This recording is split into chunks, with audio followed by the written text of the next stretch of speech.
It's a pleasure to be joining you and delivering remarks today as we convene to deliberate around building inclusive and resilient economies in the digital era.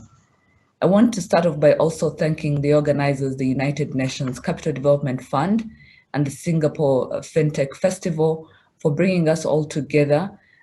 Without a doubt, the timeliness of such conversations cannot be emphasized given the current crisis that we all find ourselves in the midst of the raging COVID-19 pandemic and the urgent need to minimize its effects while we prepare for recovery.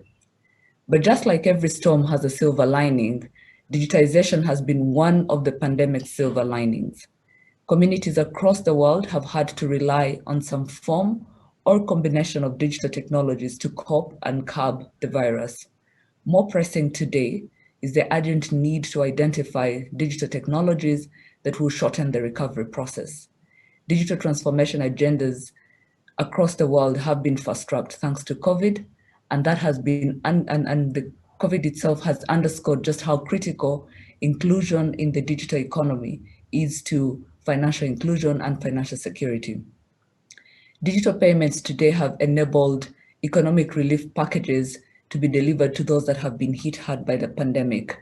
We've also been able to leverage all these digital payment methods, especially in the developing and emerging world, buying and purchasing of goods and services. And all these efforts during this time have driven us an edge into the cashless economy. However, for us to arrive at that cashless economy that we also desire to be in, inclusion of digital payments, access to infrastructure, digital literacy have to be at the heart of our digitization efforts. Inclusive and resilient digital economies must cater for the needs and relevance of all classes of the society, and this will include marginalized groups within our respective societies. But one important category to also cater for is the small and medium enterprises, who for many of our developing and emerging economies are the backbone, employing the majority of vulnerable and marginalized groups of our society that have been hit hard. And these SMEs ought to be given attention as we design economic recovery interventions. For many of our countries, we've put in place regulatory measures to ease doing business for these SMEs. But I think what still remains a challenge is the ability to access financing for many of these SMEs. Traditional financing and lending models have not been effective for the longest time and will continue to be a barrier for our SMEs and for their growth.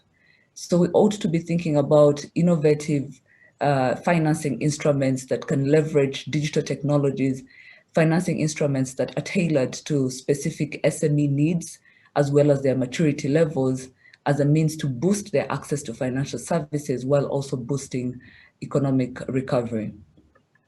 So that said, as we meet today and over the next few days to really deliberate on how we can leverage digital transformation as we go into recovery, on how we can build our resilient economies, I hope that all of us collectively can think about the kind of partnerships that are so necessary and critical for us to unlock the potential for these SMEs, to unlock the potential for access to finance for the marginalized groups within our societies, the kind of partnerships that are going to be critical to give us these innovative digital payment channels that we all need to unlock today.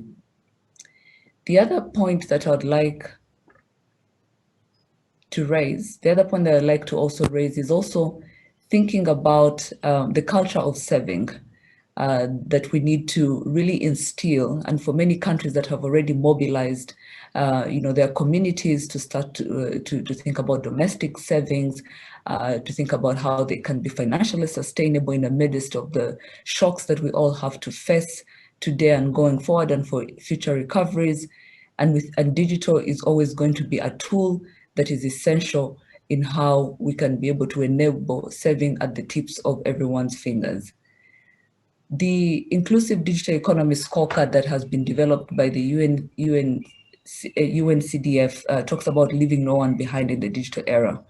So does the Broadband Commission agenda, which is really around connectivity infrastructure, which is around digital literacy, that all is also focused on how do we not leave anyone behind.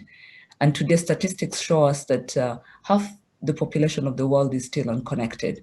So how do we unlock this potential to digital financing mechanisms when we still have a large portion of our communities still not connected to the internet?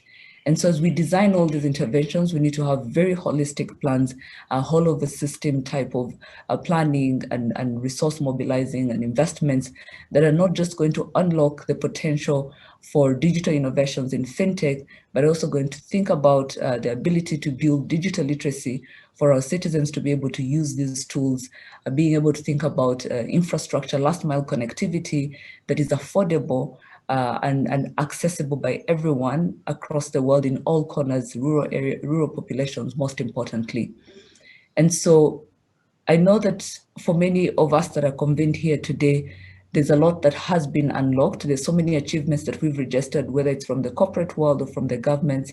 A lot of it would not have been possible without the strong willingness and partnerships of corporates and the government, without the investments in the already existing digital infrastructure that we have, but also the level of digitization that is happening in other segments of the economy, healthcare, education. And so it's really a matter of how do we leverage the already existing investments, efforts, and achievements that we have today to unlock this potential.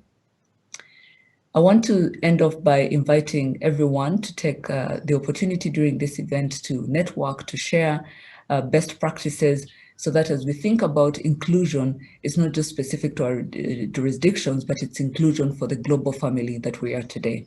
Thank you very much.